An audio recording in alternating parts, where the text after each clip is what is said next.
नमस्कार दोस्तों, दास्तान ज़िंदगी चैनल में आपका स्वागत है। हमारी आज की कहानी है अनचाहे सपने।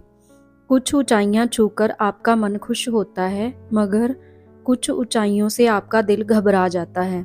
नाचते गाते हंसते इन चेहरों को देख मेरा मन भी घबरा रहा था। ना जाने दिल में एक डर सा था जो आज पूरा हो गया। 10वीं कक्षा का परिणाम। सब लोग खुश थे। माँ और पापा तो मिठाइयाँ बांटते नहीं थक रहे थे, और मैं एक कोने में चुपचाप गुमसुम बैठा था। आंखें नम थी, मगर खुशी के आंसू तो दूर दूर तक नहीं आ रहे थे।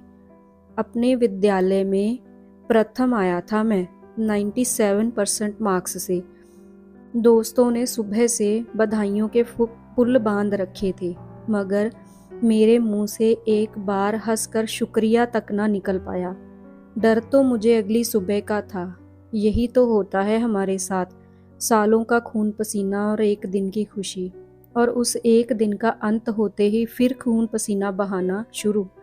मुझे पता था कल सुबह मुझे पापा बुलाएंगे और बोलेंगे, बेटा हमारा कमाल का डॉक्टर बनेगा, और प्यार से मेरे बालों को सहलाएंगे। उनकी उस आँखों की चमक को देखने के लिए मैंने न जाने कितने सपने कुर्बान कर दिए, और कल फिर करूँगा। मगर कब तक? क्या बस डॉक्टर बनने तक ही मैं उनका बेटा हूँ? यही सवाल मेरे अंदर घर कर गया था। क्या अगर मैं अपने सपने खुद चुन लूँ तो वो मुझे छोड़ देंगे अकेला? ऐसे ना जाने कितने सवाल मेरे दिमाग में घूमते रहते हर पल। मगर एक बार भी मुझ में इतनी हिम्मत ना आई कि इन सवालों को पापा के सामने रख सकूं। 3 इडियट्स तो मैंने बहुत बार देखी थी, मम्मी पापा के साथ भी। वो उसको देख के रोए, हंसे, खुश भी हुए, मगर अपने घर में पल रहे फरहान को पहचान न सके। पहचानते भी तो कैसे? कौन सा मैं कभी कम नंबर लाया था? मैं तो अव्वल नंबर से पास होता था, और यही मेरे लिए श्राप था। 2 बार फेल हो जाता तो शायद मेरे पापा भी कह देते कि जा कर ले अपने सपने पूरे। अरे बेटा, तुम यहाँ क्यों बैठे हो? चलो, सब बाहर बुला रहे हैं। माँ ने बाहर मेरी कमी महसूस करते हुए मुझे ढूंढ ही लिया। माँ का दिल है ना, सब समझ जाता है। मगर माँ भी तो इंसान है, कुछ चीज़ें वो भी नज़रअंदाज कर जाती है। बस आ रहा हूँ माँ, मैंने कहा, और उनको देख मुस्कुरा दिया। वो भी इस तसल्ली में चली गई कि मैं खुश हूँ। मैं खड़ा हुआ तो मेरी नज़र अपनी डायरी पर पड़ी। मैंने उसे उठाया और गुस्से से खिड़की से बाहर फेंक दिया। और करता भी तो क्या? कौन पढ़ रहा था मेरी कहानियों को, मेरी कविताओं को? सब तो मेरे विज्ञान के अलौकिक खोज करने का इंतजार कर रहे थे। मुंह धोकर और एक बार शीशे में खुद का हारा हुआ चेहरा देखकर मैं सबकी बधाइयाँ लेने बाहर चला गया। अगली सुबह मेरी माँ ने मुझे बड़े प्यार से उठाया। उनके इसी प्यार भरे स्पर्श को खोने के डर से मैं सपना देखना छोड़ चुका था। ऐसा नहीं कि मैंने कभी माँ पापा से अपने सपने साझा नहीं किए। समझना तो दूर, वो मुझे ही अपने सवालों के खिलाफ भड़काने लगते। उनका सबसे बड़ा मुद्दा था पैसा। ये लिखोगे, कहानियाँ लिखोगे पूरी जिंदगी, इसका पैसा कौन देगा? पापा के यह शब्द आज भी मेरे कानों में गूंजते थे। इतने होनहार हो, अच्छे नंबर लाते हो, और अपने टैलेंट को किताबें लिखकर बर्बाद कर दोगे? माँ भी उनका साथ देती। नक्श, उठ जाओ, अब सुबह हो गई है, स्कूल नहीं जाना? माँ ने एक बार फिर आवाज़ दी। मैंने खुद को अपना सपने ना देखने का वादा याद कराया और अंगड़ाई भर के उठ गया। आज कुछ अलग था हवा में, कुछ नया मगर सुहाना सा। पापा मेरे कमरे में आए और माँ भी उनके पीछे दोबारा कमरे में आ गई। पापा ने अपने पीछे कुछ छुपा रखा था, और माँ भी कुछ ज़्यादा ही मुस्कुरा रही थी। गुड मॉर्निंग पापा, मैंने कहा, और वो और ज़्यादा मुस्कुराने लगे।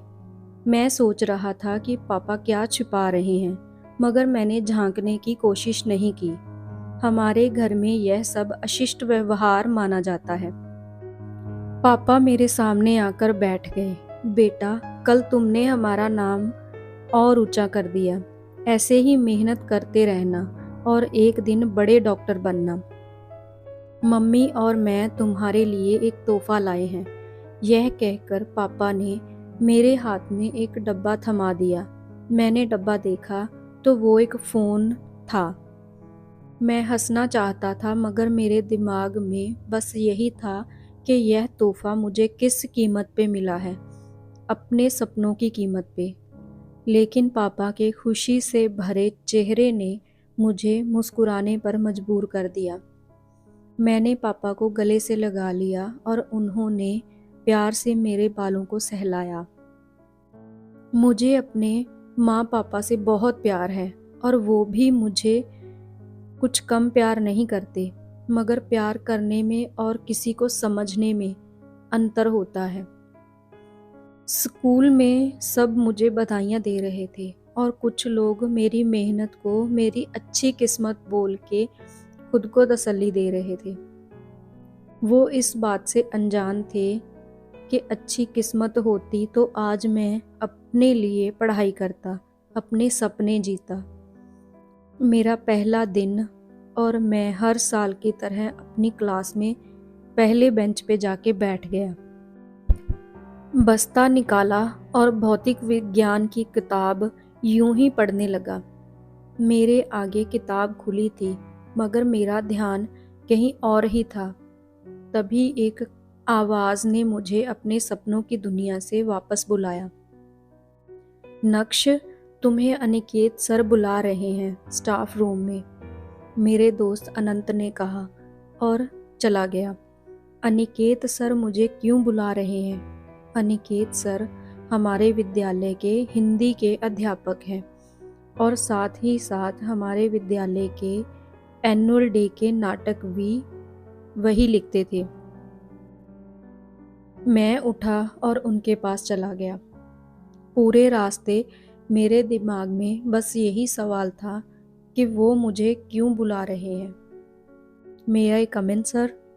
मैंने स्टाफ रूम के बाहर से बोला। अरे नक्श, हाँ बेटा आओ, उन्होंने हंस के कहा। मैं सिर नीचे झुका के अंदर चला गया। सिर नीचे झुकाने की पुरानी आदत है मेरी। जब किसी नई जगह जाता हूँ तो पहले ही सबको बता देना चाहता हूँ कि मैं शर्मिंदा हूँ खुद से। ऐसे क्यों खड़े हो, यहाँ आओ और बैठो, उन्होंने पास पड़ी कुर्सी की तरफ इशारा करते हुए कहा। मैं ज़रा हिचकिचाते हुए बैठ गया। वो कुर्सी उनकी टेबल के बिल्कुल पास में थी और बैठते हुए मेरी नज़र उनकी टेबल पर पड़ी। वहाँ मेरी डायरी रखी थी। मैं हैरान उस जानी पहचानी लाल डायरी को एक टक देख रहा था। सर ने मेरी आंखों में दिख रहा सवाल पढ़ लिया और हंसते हुए डायरी उठा ली। यही सोच रहे हो ना कि ये मेरे पास कैसे आई? उन्होंने पूछा। मैंने बस अपना सर हाँ में हिला दिया। पहले तुम यह बताओ कि इन सब को अपने से दूर क्यों किया, और वो भी इतने गुस्से में। कल अगर मैं थोड़ा और तुम्हारी खिड़की के नीचे होता तो मेरे तो सर पे लगती है सीधे आके, उन्होंने कहा और हंस दिए। मैं कुछ बोल न सका। उनको कैसे बताता कि मैंने डायरी नहीं, अपने सपनों को खुद से दूर फेंका था, जो अनजाने में उनके हाथ में जाकर गिर गए। मुझे तो मालूम ही नहीं था कि तुम इतना अच्छा लिखते हो, उन्होंने कहा। मैं मुस्कुरा दिया। पहली बार किसी ने मुझसे यह कहा था और कल सुबह से पहली बार मैं दिल से मुस्कुरा रहा था। मैंने तुम्हें एक बहुत ज़रूरी काम के लिए बुलाया है, उन्होंने कहा।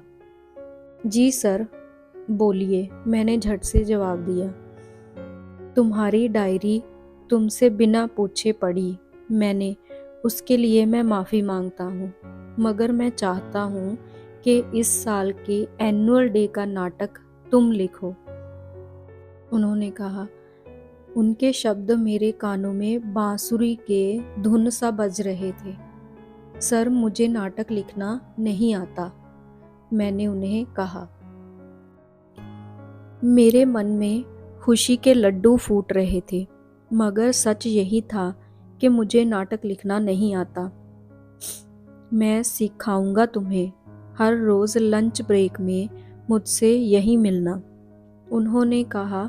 और मैंने बिना माँ बापा के बारे में सोचे हामी भर दी। मैं उठा और उन्होंने मेरी डायरी मुझे वापस लौटाई। इसे खुद से कभी अलग मत करना, ये तुम्हारा सपना है और तुम्हारा हुनर भी। और इतना कहकर मुस्कुरा दिए। मैंने डायरी ली और हंसता नाचता खुद से ही गीत गुनगुनाता अपनी कक्षा में भौतिक विज्ञान पढ़ने चला गया। यही तो सपने देखने की सच्चाई है। जब तक सपने देखते हैं वो कुछ नाजुक सा, सुंदर, एक परियों सा शहर जैसे लगते हैं। मगर जब उस सपने की ओर हम अपना पहला कदम रखते हैं तो जिंदगी की कठोर सच्चाई सामने आती है। पिछले 1 महीने से मैं अपने माँ पापा के प्रति कर्तव्य और अपने सपनों को पूरा करने के बीच बिना एक पल भी सांस लिए भाग रहा था। हर रोज़ स्कूल आना, फिर पढ़ाई करना, खाना खाते हुए अनिकेत सर से नाटक लिखने के नियम और तरीका समझना, फिर घर जाकर माँ पापा का अच्छा बेटा बनकर पढ़ाई करना और हर रात सबके सो जाने के बाद अपने सपनों को उड़ान देना। हर रात जब माँ पापा सो जाते थे तब मैं अपना नाटक लिखना शुरू करता। वो शांति मुझे बिना किसी रोक टोक के अपनी दुनिया में खो जाने देती। मैंने 2 महीने में 5 से 6 नाटक लिखे, जिसमें से सर को एक भी पसंद नहीं आया। नक्श दिमाग से नहीं, दिल से लिखो, जैसे डायरी में लिखते थे। ये मत सोचो कि लोग क्या सुना और क्या देखना चाहते हैं, ये सोचो कि तुम उन्हें क्या सुनाना चाहते हो। अनिकेत सर ने मेरा नाटक पढ़ने के बाद कहा, सर एक बात पूछूं? मैंने धीरे से उनसे बोला। उन्होंने हाँ में सिर हिलाया। क्या आप हमेशा से अध्यापक बनना चाहते थे? मैंने पूछा। वो हल्का सा मुस्कुराए और मुझे बैठने को कहा। मैं बैठ गया। जिंदगी इतनी आसान नहीं होती नक्श। हम क्या चाहते हैं और हमें क्या मिलता है, उसमें बहुत फर्क होता है। इस दुनिया में आधे से ज़्यादा लोग अपने सपने नहीं जी रहे हैं। इसलिए नहीं क्योंकि परिस्थितियां ऐसी थी, मगर इसलिए क्योंकि उन्होंने अपनी परिस्थितियों से हार मानकर अपने सपने देखना छोड़ दिया है। मगर इस दुनिया में ऐसे भी लोग हैं जो अपना सपना बहुत अच्छे से जी रहे हैं, क्योंकि उन्होंने कभी हार नहीं मानी। नहीं, मैं कभी अध्यापक नहीं बनना चाहता था, मगर मैं आज खुश हूँ। मेरा सपना था नाटक लिखना और लोगों को अपनी कहानियाँ सुनाना, और मैं वो आज कर रहा हूँ। हाँ, उतने अच्छे से नहीं, मगर कर रहा हूँ। और मुझे खुशी है कि मैंने अपने सपने का हाथ नहीं छोड़ा। उन्होंने मुझसे कहा और उसी समय मुझे अपनी नाटक की कहानी मिल गई। मैं एकदम से उठा और उन्हें शुक्रिया बोलने के बाद सीधे अपनी कक्षा की ओर चला गया। मैंने जल्दी से कागज़ और कलम निकाला और उस कागज़ पे अपने नाटक का नाम लिखा, अनचाहे सपने। हर तरफ तालियों की आवाज़ गूंज रही थी। मैं स्टेज के पीछे सारे किरदारों को सर झुकाकर शुक्रिया बोलते हुए देख रहा था। सबसे आगे अनिकेत सर खड़े मुस्कुरा रहे थे। उन्होंने माइक लिया और सब शांत हो गए। मैं हल्का सा पर्दे से झांकता हुआ अपने माँ और पापा को ढूंढ रहा था। थोड़ा और ढूंढने के बाद मुझे वो सबसे कोने की तीसरी रो में दिख गए। मैं उनके चेहरे को पढ़ने की कोशिश करने लगा। तभी मेरे कानों में अनिकेत सर की आवाज़ पड़ी। अब मैं आपकी तालियों के बीच इस नाटक के लेखक को बुलाना चाहूँगा, नक्श त्रिवेदी। और यह कहकर उन्होंने मुझे स्टेज पर आने का इशारा किया। मैंने फिर अपने माँ पापा को देखा और उनके चेहरे पर एक उलझन सी झलकी, मगर कुछ पल में उन्हें एहसास हुआ कि यह नाम उनके अपने बेटे का है। अब मैंने अपने पापा की आंखों में वही चमक और माँ की आंखों में खुशी के आंसू देखे और मुस्कुराता हुआ मैं अनिकेत सर की ओर चल दिया। तालियां फिर शुरू हो गईं और उनमें सबसे ज़ोर से मेरे पापा ताली बजा रहे थे। शायद मैं गलत था। वो मुझे समझते हैं मगर डरते हैं इस दुनिया से, इस दुनिया के तौर तरीकों से, इस दुनिया में चल रही सफलता की दौड़ से। मैंने सर झुकाया और पहली बार मैं खुद से हारा हुआ महसूस नहीं कर रहा था।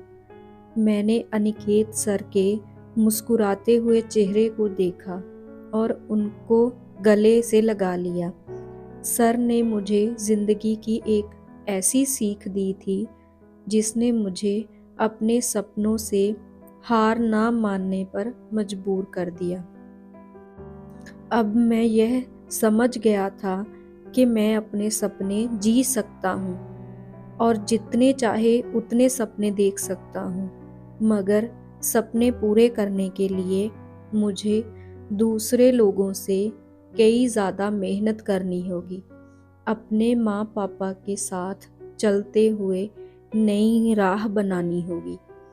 इस तरह अनजाने में ही सही पर सर ने मेरे खिड़की से बाहर फेंके हुए मेरे सपने को एक नई उड़ान दी।